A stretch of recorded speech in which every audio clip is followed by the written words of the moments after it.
कहाँ जाई, भीख मांगी, कोई कमोइयो नहीं है। 2 बीघा हम बोए थे, 20,000 रुपया लग गया। हम कहाँ जाई, कहाँ सपना मांगी। दिन प्रतिदिन टूटता जा रहा है और हम लोग फांसी के अलावा और सुसाइड करने के अलावा अगर ऐसा ही रहा तो आने में 2-4 साल में हमको तो हार्ट अटैक होगा या सुसाइड करेंगे या सारे बच्चों को जहर खिला के बड़ी आदमी की नौकरी छूट जाती है तो उसके परिवार वालों का क्या हाल होता है। जब हमारी फसल नष्ट हो जाती है तो हम लोगों का क्या हाल होगा।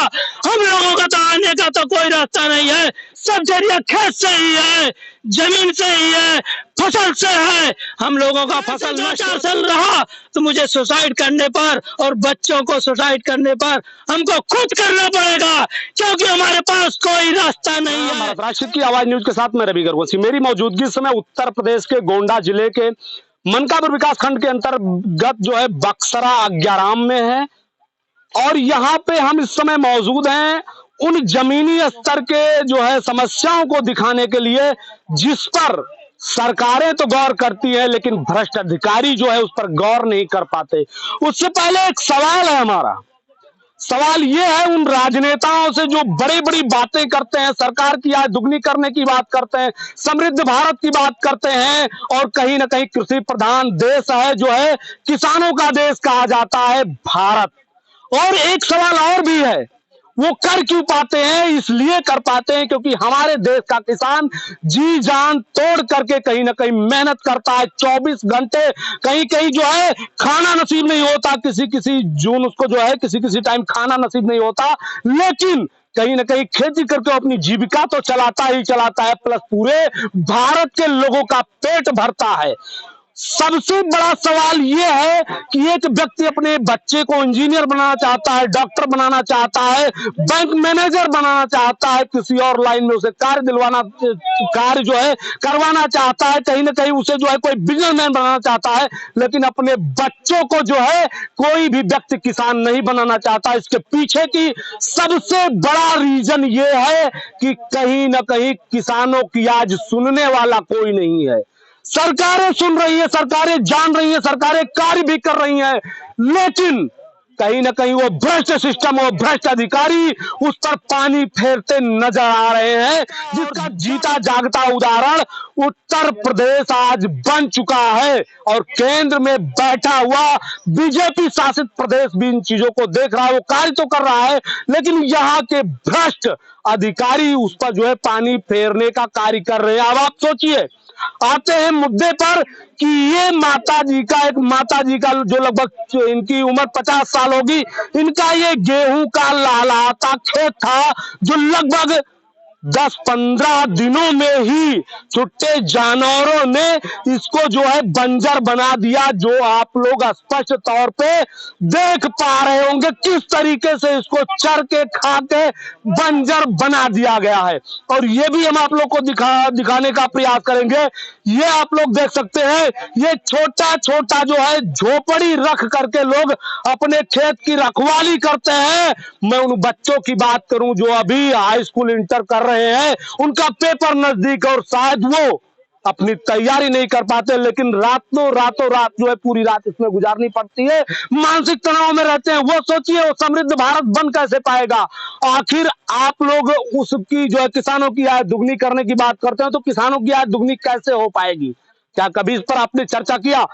आपने करोड़ों रुपए तो आपने खर्चा कर दिया जो गौशालाओं पे, लेकिन वो गौशाला किस कंडीशन में गौशालाएं हैं, कभी आपने इस पर जो है ध्यान दिया? योगी आदित्यनाथ जी, मैं आपसे पूछना चाहूंगा, आप योजनाएं तो दे दिए, भारत सरकार उत्तर प्रदेश सरकार योजनाएं तो दे देती है, लेकिन सरकारी योजनाएं भ्रष्टाचार के बेट चढ़ जाती है। अगर वहां से एक जो है कहीं ना कहीं 100 रुपए की योजना दी जाती है तो धरातल पर आते आते शायद 5 रुपए जनता तक नहीं पहुंच पाता। तो इसका जिम्मेदार कौन है? ओ योगी जी बताइए ना हमें, क्या कि कौन है इसका जिम्मेदार? क्या ये जो है इस जो भूखमरी से जूझते हुए ये किसान है? आखिर क्या गलती रही होगी इन किसानों की जो पूरी तरीके से सांड चढ़ गए? और आपकी नजर में आपने तो अरबों रुपए की जो है वो दे दिया, आप तो योजनाएं गिना देते हैं कि हम गौशालाएं बनवा दी, हम स्कूल बनवा रहे हैं, हम फलाना ढिकना, तमाम प्रकार की योजनाएं गिनाई जा रही है, लेकिन वो योजनाएं धरातल पर कितने लोगों के कार्य आती हैं, ये सबसे बड़ा सवाल है। यहाँ पे कुछ लोग मौजूद भी हैं, थोड़ा हम इनसे भी जानने का प्रयास करेंगे कि आखिर वो योजनाएं कितने लोगों के कार्य आती हैं, और आखिर इस माँ के आंसू का क्या, जो आज आंसू नहीं शायद खून निकलता है इसके पास। अभी मैंने पता किया शायद 2 ही बीघे जमीन थी और इस जमीन में शायद एक भी अनाज होने वाला नहीं है। स्थिति क्या है ये आप लोग प्रत्यक्ष देख सकते हैं। गेहूं का लहलहाता खेत था जो आज बंजर में तब्दील हो गया है। क्या नाम हुआ माता जी, कहाँ की रहने वाली? बक्सरा। अच्छा, तो क्या कहना चाहेंगी, आपका जो ये खेत था इसको जो है छुट्टा जानवरों ने कितने दिन में खाया, उस पर क्या कहना चाहेंगी? अब हम कहाँ जाए, भीख मांगी, कोई कमोइयो नहीं है। 2 बीघा हम बोए थे, 20,000 रुपया लग गया। हम कहाँ जाए, कहाँ मांगी खाई। हाँ, और रात भर रखाई थे, सो जाए थे। इतनी बड़ी लड़की लेके हम सोए रहे हैं, धंगल आवत थी, चढ़ के चली जाती। हाँ, क्या करें हम। अच्छा, अमन नहीं हो रहा। क्या कहना चाहेंगे इस खेत को देखकर, क्या लगता है आपको कि ये लहलहाती फसल दिख रही है या बंजर दिख रहा है? एकदम बंजर हो गया। क्या कारण है, इसके पीछे की वजह क्या है? जानवर तो जानवर कहाँ से आए, योगी जी ने छोड़े या मोदी जी ने या हम आपने छोड़े? नहीं, हम आपने छोड़े। तो क्यों इस तरीके से खेत हो गया ये सब चल गए पूरा, एकदम लहलहाती खेती बंजर हो गई। अच्छा, क्या कहना चाहेंगे इस पर कहना चाहेंगे, आप इधर फोकस करके दिखा रहे हैं। आइए, जैसे कि हम तैयारी करने वाले बच्चे हैं और ये हम गन्ना बैठाए थे इधर कि मतलब आगे चल के तैयारी करेंगे इलाहाबाद चल के, और बाकी सब गन्ने की फसल नुकसान कर दिए। बताइए हम क्या तैयारी कैसे कर पाएंगे आप बताइए, कैसे कर पाएंगे हम? आप देखिए आगे पूरा इधर सोचिए, ये तैयारी करने वाले छात्र हैं। स्थिति ऐसी हो गई है कि पूरी रात गन्ने खेत में तैयारी होती है। गन्ने और गेहूं के खेत में पूरी तरीके से तैयारी करते हैं। जिनको घर बैठकर तैयारियां करनी चाहिए वो गन्ने खेत में अच्छी तैयारी करते हैं, जिसका जीता जागता उदाहरण ये गांव आपको दिखाई दे रहा होगा। क्या नाम हुआ भैया? ओम प्रकाश सर। क्या कहना चाहेंगे इस पर? कहना चाहेंगे सर, गेहूं के मतलब सारा चल गया है, और जो गन्ना बीए के लिए छोड़े थे, नहीं तो मतलब पर्ची नहीं आया उसको नगद बेच दिए। यही गलती है कि मतलब आगे चढ़ जाते हैं। कौन है इसका जिम्मेदार? वो अधिकारी है या सरकारें हैं? ये सर सरकारें हैं, अधिकारी भी हैं। सरकारें कैसे, अधिकारी करके कैसे? थोड़ा हमें संक्षिप्त समझाने का प्रयास करें। जैसे सरकार तो मतलब अधिकारी बना दिया सर, लेकिन मतलब अधिकारी लोग काम नहीं करते हैं, देखते नहीं है कहाँ क्या हो रहा है। कहीं जाए तो बोलते हैं काम नहीं होगा, ऐसा सुनवाई नहीं होगा, इसलिए हम कहीं जाते नहीं है। Yes sir. अच्छा, तो वही तो मैंने पूछा आपसे, कैसे हैं अधिकारी? भ्रष्ट हैं या सरकार भ्रष्ट है? किस वो आप क्या सर अधिकारी को नहीं मालूम है कि यहाँ मतलब सांड इतना चल रहा है, रास्ते में जाओ कहीं एक्सीडेंट हो जाता है, कहीं कुछ हो जाता है, हाथने जाओ दौरा लेते हैं, हाथ टूट जाता है, कुछ भी हो जाता है, दवाई कराओ फिर ठीक हो, ऐसे चलता है। कितने पढ़े लिखे आप? 8 सर। अच्छा, कितनी बार जो है अधिकारियों को आपने इसके बारे में ज्ञापन दिया, प्रार्थना पत्र दिया? सर हम लोग जानते हैं कि प्रार्थना पत्र देने से कुछ होगा नहीं, क्योंकि अधिकारी को सबको मालूम है कि यहाँ मतलब इतना जानवर छुटा है और सबका चरता है खेत। इसलिए मीडिया के माध्यम से हम लोग कहना चाहें किसी तरह के। अच्छा, चलिए, क्या नाम हुआ भैया? राजकुमार सिंह। क्या कहना चाहेंगे इस खेत को देखकर, क्या लग रहा है आपको, लहलहाती खेत या बंजर? ये तो खैर पूरा बंजर हो चुका है, इसमें तो कुछ बचा ही है। क्या कारण है इसकी पीछे की वजह क्या है? इसका कारण है भ्रष्ट नेता लोग। अच्छा, जो भी हमारे अधिकारी हैं ये सब है इसके जिम्मेदार। अच्छा, ये कभी भी जीवन मतलब अधिकारी और नेता दोनों हैं? ही है। अब जैसे हमारे नेता ने मतलब सौंपा अधिकारियों को कि हाँ भाई ये काम आप जाके देखो, गांव-गांव में जाके देखो, आपको जिम्मेदारी सौंपी गई है, मगर आप कभी भूल से भी एक बार भी किसानों लोगों के पास नहीं आए कि हाँ आपको क्या समस्या है, क्या दिक्कत है, कि हम आपका भी दिल का हाल जान सके। एक बार भी नहीं वो देखने आए। अभी आप देख ही रहे हैं कि एकदम सब बंजर बना दिए हैं, इसको सड़के एकदम खत्म कर दिए हैं। इसलिए हम मीडिया के माध्यम से यही हम देना चाहते हैं, उनका शिकायत करना चाहते हैं कि कैसे करके इनका मतलब अच्छे से वो हो। जी, क्या नाम हुआ भैया? मेरा नाम है धर्मेंद्र कुमार। क्या कहना चाहेंगे इस खेत को लेकर? आप इसी ग्राम सभा के निवासी हैं? जी जी, मैं क्या कहना चाहेंगे? हम यही कहना चाहेंगे कि जो एक किसान जो है इतना मेहनत करता है, इतना सपना देखता है कि हम जो खेती करेंगे इसी से खाएंगे पिएंगे, बच्चों को पढ़ाएंगे, वो सब दिक्कतें सब दूर हो जाएगा, मगर दूर नहीं है, दिक्कतें बढ़ता जा रहा है दिन प्रतिदिन। और किसान की खेती पूरा नष्ट होती है, चाहे धान बोए, चाहे गेहूं बोए, चाहे फसल बोए, खेती पूरा नष्ट हो जाती है, भर्ती नहीं आता है, और दूसरा फसल वो कैसे तैयार करेगा, और समस्याएं दिन के दिन प्रतिदिन बढ़ता जा रहा है। अक्सर वो 7 बजे के बाद 6:30 बजे के बाद वो आती हैं और हम लोग खेत रखाते हैं, ऐसा नहीं कि नहीं रखाते हैं, रखाते हैं। कितने घंटे ड्यूटी करते हैं खेत में? हम लोगों की ये खेत की अब तो 24 घंटा ड्यूटी हो गई, मगर ज्यादा पड़ता आ जाता है। ये बताते थे कि हम लोग खेत में 2-4 घंटा ड्यूटी करते हैं, मगर अब तो 24 घंटा की ड्यूटी हो गई। मूल कारण क्या है? मूल कारण ये जानवर है, जानवर ये जो पशु हैं। कहाँ से आ जानवर? ये जानवर तो हम लोगों को अधिक जंगल से ही आते हैं, जो आस पड़ोस के अगली बगली जो सार फार है सब लाके जंगल में ही छोड़ते हैं और जंगल से ही जानवर आते हैं। और हम लोगों की समस्या केवल जंगल के जानवरों से है और सरकार से यही निवेदन है। और भ्रष्ट कौन है, सरकारी अधिकारी? नहीं, की जिम्मेदारी है ये अधिकारियों की जिम्मेदारी है, क्योंकि अधिकारी जब गोंडा से चलते हैं तो आंख बंद करके और सो के नहीं चलते हैं, वो जागते हुए आते हैं कि कहीं मेरी इसी डंट न हो जाए। इसीलिए मैं कहूंगा वो आंख खोल के आते हैं और दाहिने बाएं सब चारों तरफ वो रोड पे देखते हैं कि तार, कटीले तार लगे हैं, कोई रस्सी से घेरा है, जिसको व्यवस्था नहीं हो रस्सी से घेरा है, खूंटा से घेरा है। और वो देखते हैं जो भी नेता नगरी आता है हमारे, आता है प्रचार प्रसार के लिए, यानी ये तो नहीं है कि 10-12 साल से वो प्रचार के लिए नहीं आया, प्रचार के लिए आता है। वो भी आंख खोल के आता देखता है। वो जब गोंडा जाता है, कहीं सार जाता है, देहात के रास्ते से गुजरता हुआ जाता है तो देखता है कटीले तार और जो अम्बे खम्बे जो भी जिसके पास व्यवस्था है लगाए हैं, जिसके पास नहीं है और रसरी लगाया है। ऐसा नहीं क्यों नहीं देखते हैं, मैं कहूंगा वो देखते हैं और वो देखते हैं। उनको ये करना चाहिए, व्यवस्था करना चाहिए। अगर सरकार उनको सौंपी है तो, अगर नहीं सौंपी है तो आंखें बंद करके वो भी सो जाएं। हम लोग तो 24 घंटा जाग ही रहे हैं और हम लोगों की मानसिक तनाव दिन प्रतिदिन बढ़ता जाएगा और हार्ट अटैक होगा। हम लोग सुसाइड करेंगे जब हम लोगों की फसल बर्बाद होगी, खाने के लिए घर में रहेगा नहीं, कर्जा लाने के लिए पैसे नहीं रहेंगे। अभी मैं सेंट्रल बैंक से कर्जा लिया हूँ, दिन प्रतिदिन मैसेज आ रहा है कि आप ला करके पैसा दीजिए, रिन्यूअल करा लीजिए। जब हमारा फसल नष्ट हो गया तो हम कैसे रिन्यूअल कराएंगे, कहाँ पैसा लाएंगे? क्या जमीन में गाड़ के खोद के रखा हूँ?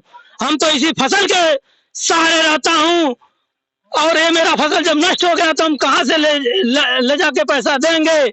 और हमारे बच्चों का भविष्य खराब होगा। और हम लोग दिन रात मेहनत करते हैं तो हम लोगों का दिल में खुशी होता है कि हमारा फसल होगा, हम इसी फसल से बच्चों को पढ़ाएंगे, लिखाएंगे, आगे कोई कुछ भी हम पढ़ाएंगे, कोई कोर्स कराएंगे। अब हम लोगों का दिन प्रतिदिन दिल रूठता जा रहा है कि हम लोग नहीं करा पाएंगे, हमारे बच्चे मजदूरी करेंगे, हमारा सपना दिन प्रतिदिन टूटता जा रहा है। और हम लोग फांसी के अलावा और सुसाइड करने के अलावा अगर ऐसा ही रहा तो आने में 2-4 साल में हमको तो हार्ट अटैक होगा, या सुसाइड करेंगे या सारे बच्चों को जहर खिला के मार डालेंगे। जो हमारे पास कुछ नहीं रहेगा तो अभी क्या करेंगे? अभी तो 2-4 साल चल सकता हूँ, उसके बाद हमारा दिल तो रूठ गया है। जब मैं सोता हूँ तो घर जाके देखता हूँ, जब ऐसा तो नहीं मेरा साड़ चढ़ गया होगा, मैं आता हूँ तो मेरा दिल खुश होता है, अभी चढ़ा तो नहीं है। दोबारा आता हूँ तो देखता हूँ कि थोड़ा बहुत चढ़ के चला गया है तो मेरा दिल रूठता है। और दिल में क्या मेरा दर्द होता है, जब एक सरकारी आदमी की नौकरी छूट जाती है तो उसके परिवार वालों को क्या हाल होता है। जब हमारी फसल नष्ट हो जाती है तो हम लोगों का क्या हाल होगा। हम लोगों का तो आने का तो कोई रास्ता नहीं है, सब जरिया खेत से ही है, जमीन से ही है, फसल से है। हम लोगों का फसल नष्ट होता है तो बताओ क्या होगा। जब नौकरी करने वाले जो कंपनियों में काम करते हैं, जब 1 महीने का तनख्वाह नहीं पाते हैं तो उनके घर में समस्या ही समस्या बन जाती है। हमारा तो सालों की साल ऐसे बनी रहती है। बताओ मैं कैसे जीऊंगा? अगर ऐसे 2-4 साल रहा तो मुझे सुसाइड करने पर और बच्चों को सुसाइड करने पर हमको खुद करना पड़ेगा, क्योंकि हमारे पास कोई रास्ता नहीं है।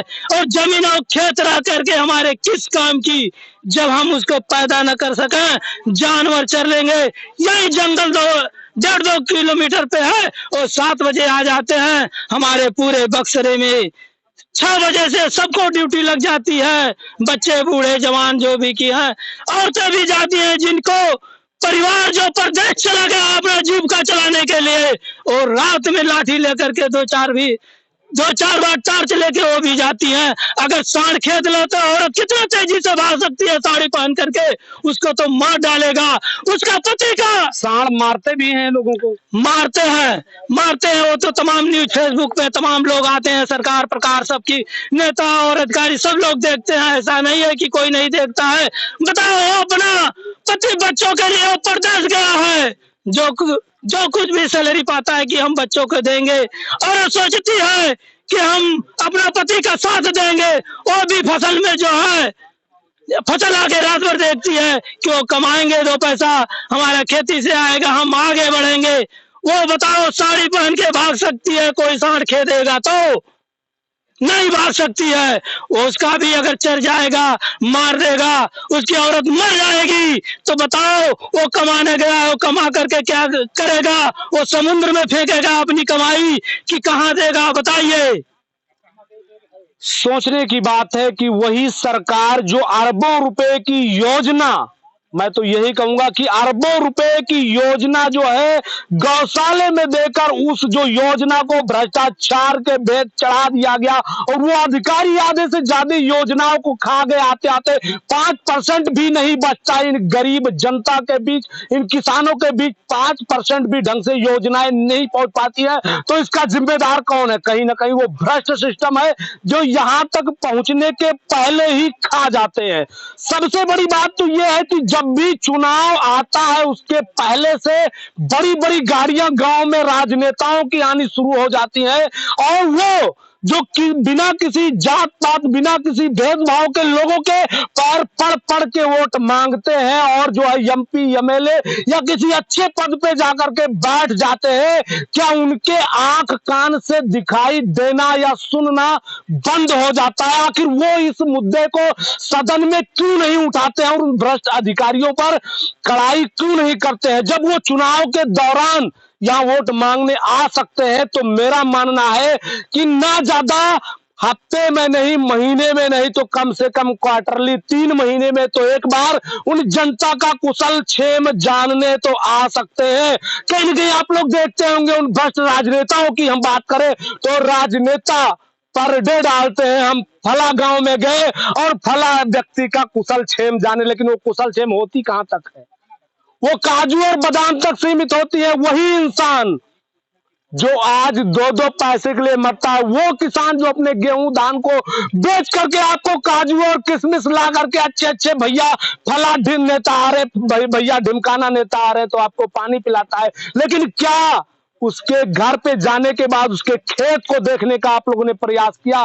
बिल्कुल नहीं। में अगर जो है अपने विधानसभा क्षेत्र हो, चाहे संसदीय क्षेत्र हो, चाहे अगर किसी भी क्षेत्रों में अगर वो अपने जो अधिकारियों पर कड़ाई करते, शायद ये नौबत नहीं आती।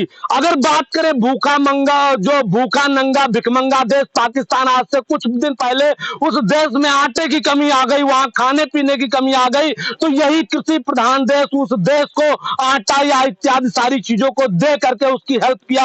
अब सोचिए, जब हमारे देश, ये कृषि प्रधान देश हमारा भारत, अगर खेती नहीं कर पाएगा तो दूसरों की हेल्प तो छोड़िए, खुद अपनी जीविका नहीं चला सकता।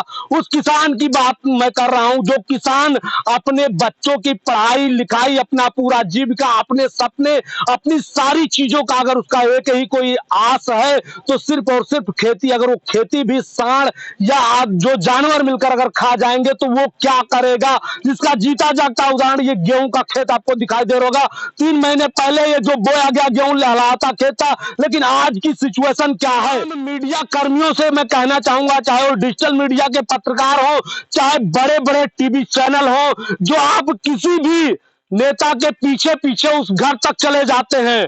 आज अमिताभ बच्चन ने मुस्कुराया है, आज मोदी जी ने आम कैसे खाया है, और आज जो है कहीं ना कहीं कटरीना कैफ ने कपड़े क्या पहने हैं, पीले नीले हरे, अगर वो दिखाने से आपको फुर्सत मिले तो कभी वो बड़े कैमरे वालों से मैं कहना चाहूंगा, कभी गांव की तरफ और लोगों की समस्याएं भी दिखाने का प्रयास करें, जिससे ये जो है कृषि प्रधान देश, ये भारत वो समृद्ध भारत बन सके और वो खेती किसानी करके, मजदूरी करके किसी प्रकार जो अपने बच्चों का पेट पाल रहा है, अपने सपनों को सजो रहा है। हम ज्यादा तो नहीं कहते कि वो अपने बच्चों को आईएएस पीसीएस ना ज्यादा, जैसे एमबीबीएस नहीं करा सकता, ज्यादा पैसे लगते हैं, लेकिन आईएएस पीसीएस जरूर बना सकता है।